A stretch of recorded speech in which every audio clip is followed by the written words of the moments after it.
Namaku Reza, usia 24 tahun, lulusan SMA yang harus rela bekerja, serabutan demi membantu ekonomi keluarga di kampung. Setelah hampir setahun jadi kuli bangunan dan kurir paket, aku akhirnya dapat pekerjaan sebagai office boy di sebuah perusahaan properti besar di Jakarta. Awalnya aku sangat bersyukur. Gaji memang tidak besar, tapi setidaknya pekerjaan ini tetap lingkungan kantor rapi, dan aku bisa belajar banyak hal dari orang-orang kantoran yang terlihat pintar dan keren. Sudah 1 bulan aku bekerja di sana. Pekerjaanku sederhana, menyapu, mengepel, menyiapkan minuman, dan memastikan semua ruangan bersih. Aku hafal betul jadwal minum para atasan. Bahkan aku selalu memastikan kopi hitam untuk Direktur HR datang tepat pukul 9 pagi. Namun semuanya berubah. Sejak jabatan manajer operasional diisi oleh sosok baru, Ibu Naidin. Wanita itu sangat cantik, muda, anggun, wangi, tapi wajahnya dingin seperti es batu.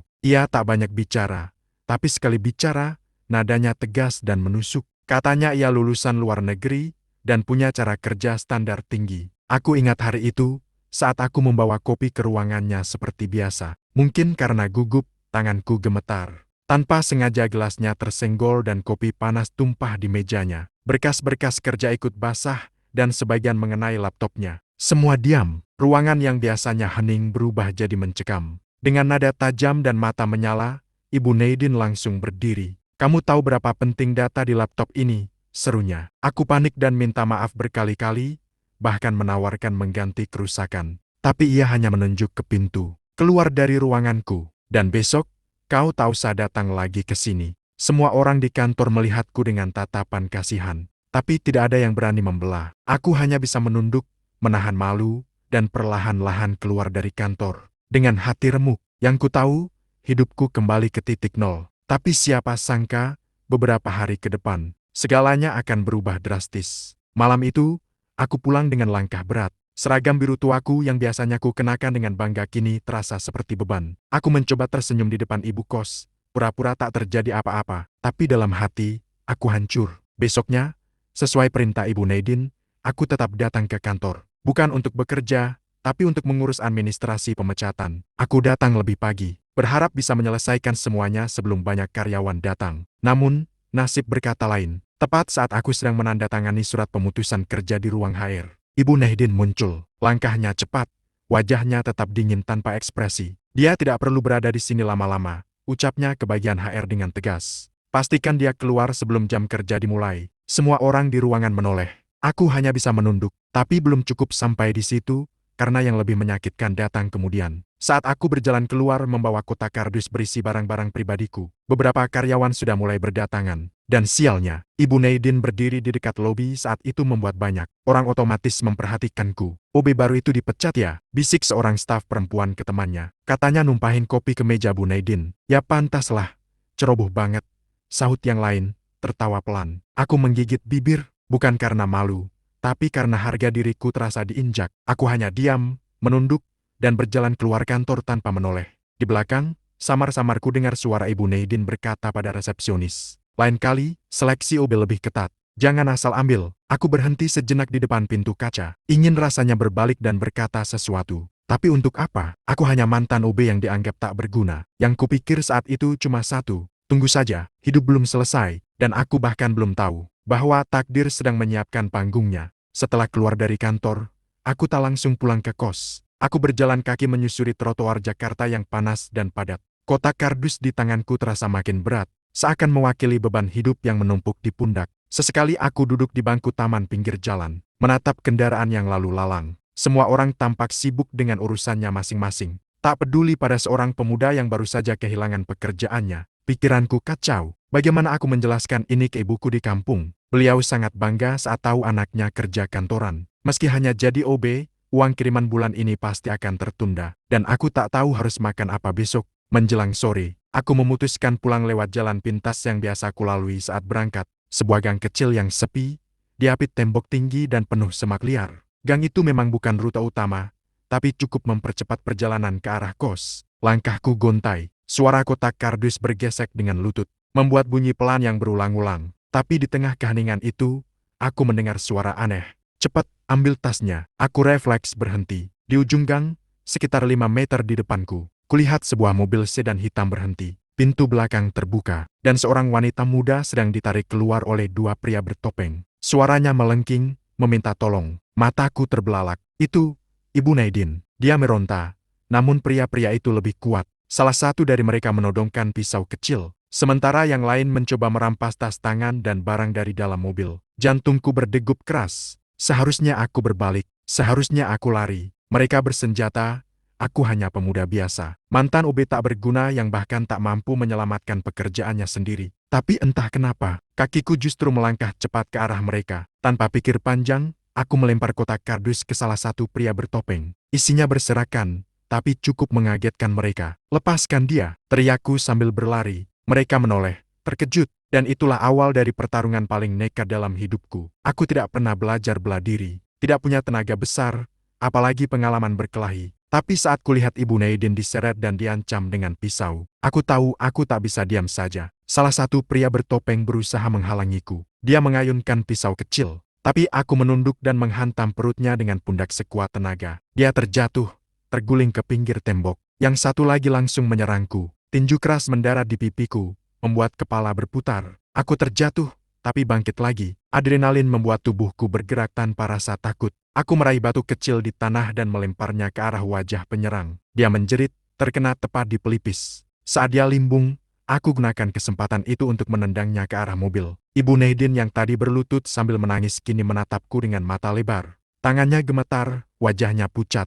Tapi dia masih sadar. Cepat masuk mobil, teriakku. Dia langsung bergerak, merangkak masuk ke dalam mobilnya dan menutup pintu rapat. Sementara itu, salah satu penyerang sudah bangkit dan kembali mendekatiku. Kini dengan amarah penuh, aku sempat berpikir ini mungkin akhir hidupku. Tapi sebelum dia sempat menyerang lagi, terdengar suara klakson keras dari ujung gang. Sebuah mobil patroli melaju cepat ke arah kami. Rupanya alarm panic button mobil Naidin otomatis mengirimkan sinyal darurat. Kedua pria itu panik, yang satu kabur ke gang sebelah, yang satu lagi terlalu lambat dan berhasil ditangkap polisi yang langsung turun dari mobil. Aku terduduk di tanah. Nafasku terengah, darah menetes dari bibirku. Tanganku gemetar, tapi hatiku lega. Ibu Naidin keluar dari mobil dibantu petugas. Tatapannya langsung mengarah kepadaku. Matanya berkaca-kaca. Aku menunduk. Dalam hati aku berkata, tak peduli kau usir aku dari pekerjaan, tapi aku tetap manusia, dan kau tetap pantas diselamatkan. Dan malam itu, entah kenapa, aku merasa bukan lagi si OB yang tak berguna. Sirena polisi masih meraung di ujung gang. Satu pria bertopeng berhasil ditangkap, sementara yang lain kabur ke lorong gelap entah kemana. Aku duduk bersandar ke tembok, mencoba mengatur napas. Dada naik turun seperti habis berlari maraton. Pak polisi menghampiriku, memeriksa luka di wajahku, lalu mencatat kronologi. Tapi sebelum aku menjawab, suara langkah tergesa datang dari belakang. Itu dia Ibu Naidin, rambutnya acak-acakan, blazer mahalnya penuh debu. Tapi tatapan matanya kini tak lagi dingin. Dia jongkok di depanku. Suaranya bergetar. Reza, kenapa kamu lakukan itu? Kamu bisa terbunuh. Aku menoleh perlahan, tak sanggup bicara banyak. Tapi akhirnya aku berkata pelan. Saya nggak bisa diam melihat seseorang disakiti. Bu, mau itu bos saya, atau bukan? Dia terdiam, pandangannya tertuju ke luka di pelipisku. Aku bisa lihat ia berusaha menahan air mata. Wajahnya jauh berbeda dari wanita yang pernah memecatku dengan suara lantang. Kini ia terlihat rapuh, manusiawi. Petugas polisi membawa salah satu pelaku mendekat. Lelaki bertopeng itu kini tanpa penutup wajah. Dan yang mengejutkan, Naidin tampak mengenalnya. Kamu, Guntur, gumamnya dengan suara pelan. Kita belum selesai, Naidin, bentak pria itu, meskipun sudah diborgol. Keluarga kalian harus bayar atas apa yang kalian lakukan dulu. Polisi langsung membawanya menjauh. Tapi aku tahu, ada luka masa lalu yang lebih dalam dari yang aku bayangkan. Bukan hanya soal pencurian atau perampokan, ada dendam pribadi di balik semua ini. Naidin berdiri kaku, tatapannya kosong. Mereka mantan rekan ayah saya. Dulu kami punya proyek besar, tapi terjadi konflik. Mereka merasa ditipu, dan semuanya hancur. Dia memejamkan mata, menarik napas panjang, lalu menatapku. Saya salah nilai kamu, Reza. Aku hanya menunduk. Luka di wajahku mulai berdenyut. Tapi yang lebih terasa adalah perasaan ganjil.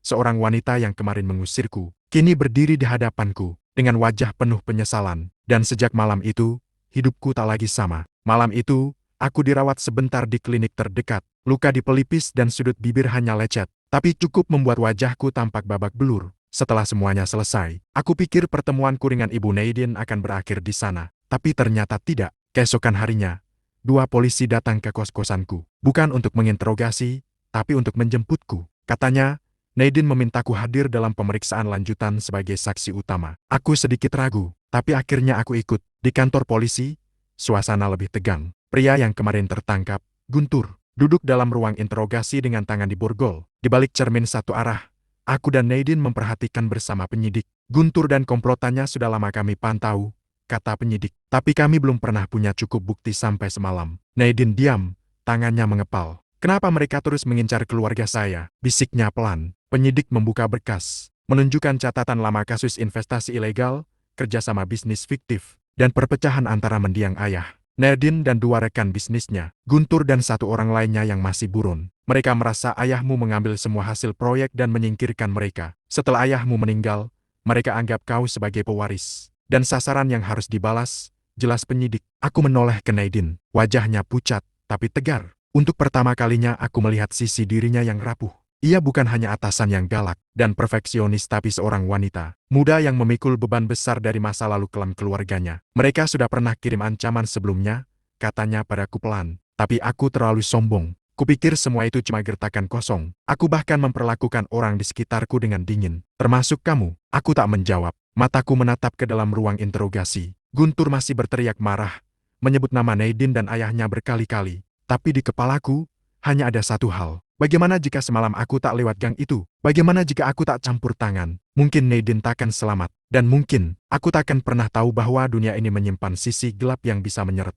siapa saja, bahkan mereka yang tampak sempurna di luar. 3 hari berlalu sejak kejadian itu. Luka di wajahku mulai mengering, tapi rasa lelah dan berat di hati belum sepenuhnya hilang. Aku kembali menjalani hari-hari sebagai pengangguran. Kosku sepi, makan masih irit, dan aku belum tahu kemana harus melamar kerja lagi. Sore itu, saat aku baru saja selesai mencuci baju di kamar mandi belakang, terdengar suara motor berhenti di depan kos. Aku mengintip dari jendela kecil, mataku terbelalak. Sebuah mobil sedan hitam, mobil Ibu Nadine. Pintunya terbuka, dan dari dalam, keluar sosok yang sangat familiar. Blazer putih, celana panjang hitam, rambut dikuncir rapi. Ibu Nadine. Dia berdiri di depan pagar kos, ragu-ragu. Warga sekitar menatap heran. Jarang sekali ada mobil mewah parkir di gang sempit ini. Aku cepat-cepat keluar. Bu, kenapa Anda ke sini? Tanyaku gugup. Dia menatapku, lalu menghela napas panjang. Aku ingin bicara, boleh? Aku mengangguk. Kami duduk di bangku kayu tua di depan kos. Nadine membawa satu kantong plastik, isinya roti dan minuman kaleng. Mungkin ia tahu aku belum makan layak beberapa hari ini. Reza, katanya pelan, aku datang untuk minta maaf. Aku menoleh, tak percaya apa yang baru saja aku dengar. Kamu benar, aku terlalu cepat menilai, terlalu dingin, terlalu keras. Aku kira semua orang harus sempurna, sampai aku sendiri hampir kehilangan nyawa. Dan kamu yang kupecat yang menyelamatkannya. Ia menatapku, mata beningnya tak setajam biasanya. Kau bukan cuma OB, kau punya hati. Lebih dari yang aku miliki selama ini. Aku menunduk, rasanya campur aduk, antara haru, bingung, dan sedikit bangga. Aku tidak butuh imbalan, Bu, jawabku pelan. Aku hanya melakukan apa yang harus aku lakukan. Ia tersenyum, senyum pertama yang kulihat sejak mengenalnya. Aku tahu, tapi tetap saja, aku tak bisa membiarkan orang sepertimu hilang dari hidupku begitu saja. Ia berdiri, meraih sesuatu dari dalam tasnya, sebuah amplop. Aku ingin kamu kembali ke kantor, bukan sebagai OB, tapi sebagai asistanku pribadi. Aku terdiam. Kau mungkin tak punya gelar tinggi, tapi kau punya sesuatu yang jauh lebih mahal. Keberanian dan ketulusan. Dadaku sesak. Mungkin inilah pertama kalinya dalam hidupku. Aku dihargai bukan karena statusku, tapi karena siapa aku sebenarnya. Setelah pertemuan sore itu, aku mengira semuanya akan kembali seperti biasa. Tapi pagi berikutnya, saat aku baru selesai menyapu halaman kos, ponselku berdering. Nomor tak dikenal. Aku ragu, tapi kuangkat. Halo, ini Reza? Iya. Saya sendiri. Kami dari kantor Bu Nadine. Dimohon hadir besok pagi pukul 8. Ada proses orientasi kerja untuk posisi asisten pribadi. Tolong datang tepat waktu, ya. Tanganku gemetar menggenggam ponsel. Suaraku nyaris tak keluar, tapi akhirnya ku balas. Siap, terima kasih. Setelah telepon ditutup, aku terduduk di bangku kayu dengan jantung berdebar. Dunia seperti berputar cepat. 3 hari lalu aku berjalan keluar dari kantor itu dengan rasa malu. Dipecat dan dianggap tak berguna. Tapi sekarang, aku akan kembali. Dengan posisi yang berbeda. Malam itu aku hampir tak bisa tidur. Aku menyiapkan pakaian terbaik yang kupunya, kemeja putih bersih dan celana kain hitam yang dulu kubeli saat pertama kerja. Kuhapus noda sedikit demi sedikit. Kusetrika dengan rapi meski setrikaan kos tak terlalu panas. Besok paginya, aku berdiri di depan gedung kantor itu lagi. Langkahku kali ini lebih tegap. Meskipun aku tahu sebagian karyawan mungkin masih ingat bagaimana aku dulu dipecat. Tapi ada rasa berbeda di dadaku, bukan lagi rasa takut, melainkan keyakinan. Resepsionis menyambutku dengan senyum canggung, seolah terkejut melihatku kembali. Apalagi dengan surat resmi dari bagian HRD. Silakan, Pak Reza, langsung naik ke lantai 5. Ibu Naidin sudah menunggu. Pak Reza, aku sempat tersenyum kecil. Kata yang dulu jauh dari hidupku kini terasa sangat asing, sekaligus menyenangkan. Di lantai 5, Naidin menyambutku sendiri. Kali ini tanpa wajah dingin, tanpa nada tajam. Ia menyodorkan tangan. Selamat datang kembali. Terima kasih, Bu. Mulai hari ini, kamu akan banyak belajar hal baru. Ini dunia yang berbeda dari tugas OB, tapi aku percaya kamu mampu. Dan saat itu, aku sadar, hidup benar-benar bisa berubah dalam sekejap, asal kita tidak menyerah saat direndahkan, dan tetap menjadi diri sendiri. Bahkan ketika dunia menganggap kita bukan siapa-siapa. Hari-hariku sebagai asisten pribadi Ibu Nerdin dimulai dengan canggung. Dulu aku membawa pel dan ember. Kini aku duduk di meja kecil di samping ruangannya, mencatat jadwal rapat, menyiapkan dokumen, bahkan ikut mendampingi dalam beberapa pertemuan penting. Awalnya banyak mata yang memandangku dengan tatapan aneh. Beberapa karyawan senior bisik-bisik, menyangka aku hanya orang dalam atau titipan. Tapi aku diamkan saja, karena aku tahu, aku tidak sampai di posisi ini karena koneksi. Aku sampai di sini karena kesempatan, yang kubuktikan dengan nyali dan hati. Hari demi hari, Naidin mulai mempercayakan lebih banyak hal kepadaku. Aku belajar mengetik laporan, menyusun jadwal proyek, bahkan membantu menganalisis data sederhana. Kadang aku gugup, kadang salah. Tapi Nerdin tak pernah lagi membentak atau memarahi seperti dulu. Sebaliknya, ia membimbing dan memberiku waktu untuk belajar. Suatu hari, saat kami lembur hingga malam, Naidin menatapku sambil tersenyum. Kau tahu, Reza, kadang aku iri sama kamu. Aku mengerutkan dahi, tak percaya dengan ucapannya. Iri? Sama saya? Iya, jawabnya pelan. Kau punya sesuatu yang jarang dimiliki orang-orang di dunia bisnis. Keberanian untuk bertindak, dan ketulusan dalam membantu, meskipun tidak dihargai. Aku terdiam. Tak tahu harus membalas apa, dan kurasa, orang seperti kamu bukan cuma cocok jadi asisten, tapi suatu hari nanti, kau bisa jadi pemimpin yang lebih baik dari banyak orang di sini. Ucapan itu tertanam dalam benakku. Beberapa bulan berlalu, hubungan kami semakin dekat, tapi tetap profesional. Tapi yang paling berubah bukan hanya pekerjaanku, melainkan caraku memandang hidup. Aku mulai percaya bahwa jatuh bukan akhir dari segalanya, bahwa direndahkan bukan alasan untuk membalas dengan kebencian, dan bahwa kesempatan bisa datang dalam wujud yang paling tak terduga kadang. Justru setelah kita dipukul paling keras oleh kehidupan,